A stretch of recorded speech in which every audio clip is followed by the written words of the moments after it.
ಪಂಚ ಗ್ಯಾರಂಟಿಯಿಂದ ಭ್ರಷ್ಟಾಚಾರ ರಹಿತವಾಗಿ 1 ಕೋಟಿ ಕುಟುಂಬಗಳನ್ನು ಬಡತನ ರೇಖೆಯಿಂದ ಮೇಲೆತ್ತುವ ಕ್ರಾಂತಿಕಾರಕ ಕಾರ್ಯವಾಗಿದೆ ಎಂದು ಗದಗ ಜಿಲ್ಲಾ ಉಸ್ತುವಾರಿ ಸಚಿವರಾದ ಎಚ್.ಕೆ. ಪಾಟೀಲ್ ಅವರು ಹೇಳಿದರು.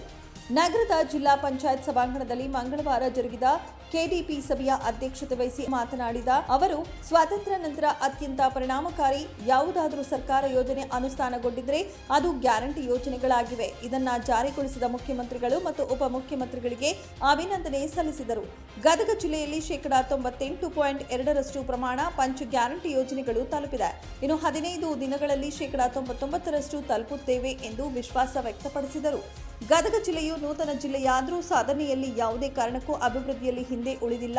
ಶಿಕ್ಷಣ ಕ್ಷೇತ್ರದಲ್ಲಿ ಪಿಯುಸಿಯಲ್ಲಿ 31ನೇ ಸ್ಥಾನದಿಂದ 25ನೇ ಸ್ಥಾನಕ್ಕೆ ತಲುಪಿ ಜಿಗಿತ ಕಂಡಿದ್ದೇವೆ. ಎಸ್ಎಸ್ಎಲ್ಸಿಯಲ್ಲಿ 17ನೇ ಸ್ಥಾನವನ್ನು ಪುನಃ ಕಾಯ್ದುಕೊಳ್ಳುವಲ್ಲಿ ಯಶಸ್ವಿಯಾಗಿದ್ದೇವೆ ಎಂದು ನುಡಿದರು.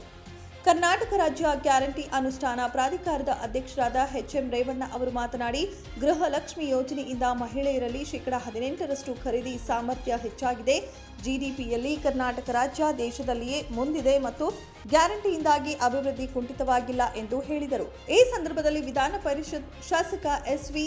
ಸಂಕನೂರ, ಶಾಸಕ ಸಿ.ಸಿ. ಪಾಟೀಲ, ಕರ್ನಾಟಕ ಖನಿಜ ಅಭಿವೃದ್ಧಿ ನಿಗಮ ನಿಯಮಿತದ ಅಧ್ಯಕ್ಷರು ಹಾಗೂ ರೋಣ ಶಾಸಕ ಜಿ.ಎಸ್. ಪಾಟೀಲ, ಶಾಸಕ ಡಾಕ್ಟರ್ ಚಂದ್ರು ಲಮಾಣಿ, ಜಿಲ್ಲಾ ಗ್ಯಾರಂಟಿ ಯೋಜನೆಗಳ ಅನುಷ್ಠಾನ ಪ್ರಾಧಿಕಾರದ ಅಧ್ಯಕ್ಷ ಬಿ.ಬಿ. ಅಸೂಟಿ, ಮಾಜಿ ಶಾಸಕ ಡಿ.ಆರ್. ಪಾಟೀಲ, ಎಸ್.ಎನ್. ಬಳ್ಳಾರಿ, ಎಂ.ಡಿ. ಮಕಂದರ, ಪ್ರಭು ಮೇಟಿ, ಅಶೋಕ ಮಂದಾಲಿ, ಶಾರದಾ ಹಿರೇಗೌಡರ, ಜಿಲ್ಲಾಧಿಕಾರಿ ಸಿ.ಎನ್. ಶ್ರೀಧರ, ಜಿಲ್ಲಾ ಪಂಚಾಯಿತಿ ಮುಖ್ಯ ಕಾರ್ಯನಿರ್ವಾಹಕ ಅಧಿಕಾರಿ ಭರತ್ ಎಸ್, ಜಿಲ್ಲಾ ಪೊಲೀಸ್ ವರಿಷ್ಠಾಧಿಕಾರಿ ಬಿ.ಎಸ್. ನೇಮೇಗೌಡ ಸೇರಿದಂತೆ ಗಣ್ಯರು ಅಧಿಕಾರಿಗಳು ಹಾಜರಿದ್ದರು. ಒಡಚಪ್ಪ ತಿಗರಿ, 9 ಲೈವ್ ನ್ಯೂಸ್, ಗದಗ.